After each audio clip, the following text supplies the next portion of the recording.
ఏ ఊరమ్మా మీది? Madepalle. Okay okay. ఏం పేరమ్మా నీ పేరు? పద్మమ్మనా? Okay okay. అంటే ఏ ఊరు నుంచి వచ్చిండ్రు మీరు? ఆటోలో ఎట్లా వచ్చిండ్రమ్మా? లే ఇప్పుడు ఏ ఊరు ఏమీన వచ్చిండ్రు మీరు? వచ్చుకోం బులోరాలు వచ్చిండ్రా?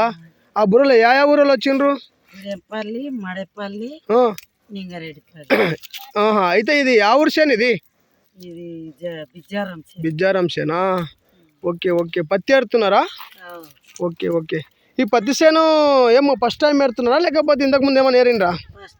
First time ఏరుతున్నా. ఈ పత్తి సేను ఫస్ట్ టైం ఏరిండ్రు. అయితే వెనకనమ్మా ఏమైనా ఉందా పత్తి? చూడండి ఒకసారి జరా. అంటే ఇంతకుముందు ఎట్లా ఉన్నాయమ్మా? ఇప్పుడు ఒకసారి ఏడితే మీరు పత్తి వెనక ఏం లేకుండా అయిపోయింది కదా. ఇంతకుముందు మళ్ళీ మీరు పత్తి కూలి పోయినరా గతంలో?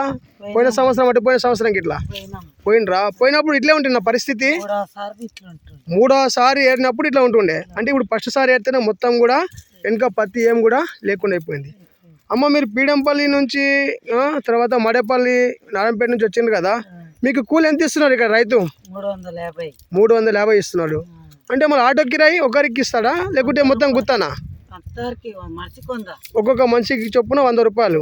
మొత్తం ఎంతమంది వచ్చిండ్రమ్మా మీ సేన్కి పొద్దునికి మీ ఆటోలా? 55 మంది వచ్చిండ్రు. అంటే 55 మందికి ఒక్కరికి కూలి 350 రూపాయలు. ఒక్కరికి ఆటో కిరాయి 100 రూపాయలు ఇస్తున్నాడు. ఇది బిజ్వార్లో రైతు పత్తి వేయడం జరిగింది. అధిక వర్షాల కారణం చేత వర్షాలు పూత దశ లోపల పిందె దశ లోపల వర్షాలు రావడం వల్ల ఈ యొక్క పత్తి చేను మొత్తం పూత పిందె మొత్తం రాలిపోయింది. పీడంపల్లి, మడేపల్లి మరియు నారాయణపేట నుంచి కూలీలు బులోరా లోపల 55 మంది వచ్చారు. ఒక్కొక్క కూలికి 350 రూపాయలు. ఆ కూలికి ఆ ఊరు నుంచి బిజ్వార్ తీసుకురావడానికి 100 రూపాయలు ఆటోకి ఇస్తున్నాడు. అంటే ఒక్క కూలికి 450 రూపాయలు ఇవ్వడం జరిగింది. ఇప్పుడు ఈ పత్తి చేను ఫస్ట్ టైం ఏరుతున్నాడు.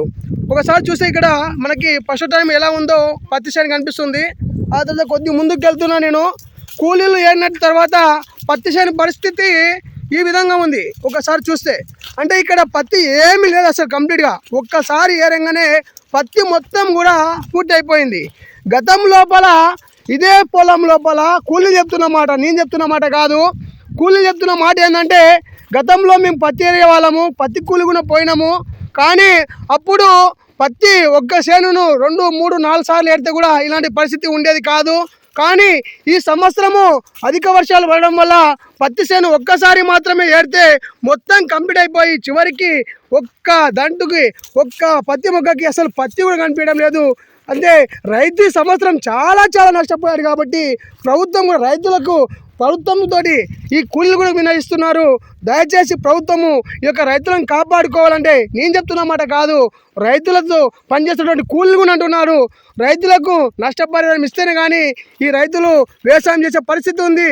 మాలాంటి వాళ్ళకు కూలీ దొరికే పరిస్థితి ఉంది.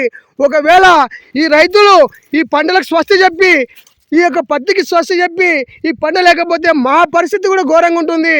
మేము మడేపల్లి నుంచి అంటే నారాయణపేట అదో సుమారుగా ఎన్ని కిలోమీటర్లు ఉంటుందమ్మా మడేపల్లి? 30. అక్కడ ఎంత ఉంటుంది? 30 నారాయణపేట నుంచి ఇక్కడ 25, అక్కడ 20, సుమారుగా 50 కిలోమీటర్ల నుంచి ఉట్కూరు మండలం బిజ్వార్ గ్రామం లోపల పత్తి వేయడానికి వచ్చాము. మాలాంటి కూలి చేసుకుందామన్న పరిస్థితి కూడా లేకుండా అయిపోతుంది. ఈ రైతులు పంటలు వేస్తే కానీ మా జీవనం కొనసాగుతుంది. కాబట్టి దయచేసి ప్రభుత్వము ఈ యొక్క రైతులకు నష్టపరిహారం ఇచ్చి ఆదుకోవాలని చెప్పి ఇక్కడ కూలీలు కూడా తెలియజేస్తూ ఉన్నారు.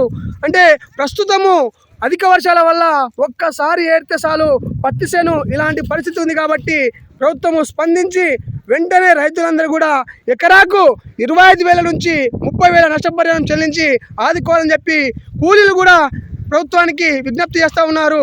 అదేవిధంగా ఇక్కడ ఉన్నటువంటి రైతులందరూ కూడా ఒకటే ప్రభుత్వానికి విజ్ఞప్తి చేసేది, దయచేసి రైతులు వ్యవసాయం చేయాలంటే ఈ యొక్క పంటలకు బీమా సౌకర్యాన్ని కానీ లేకపోతే నష్టపరిహారాన్ని కానీ చెల్లించాలని చెప్పి రైతులందరూ ముఖ్య కంఠంతో విజ్ఞప్తి చేస్తూ ఉన్నారు.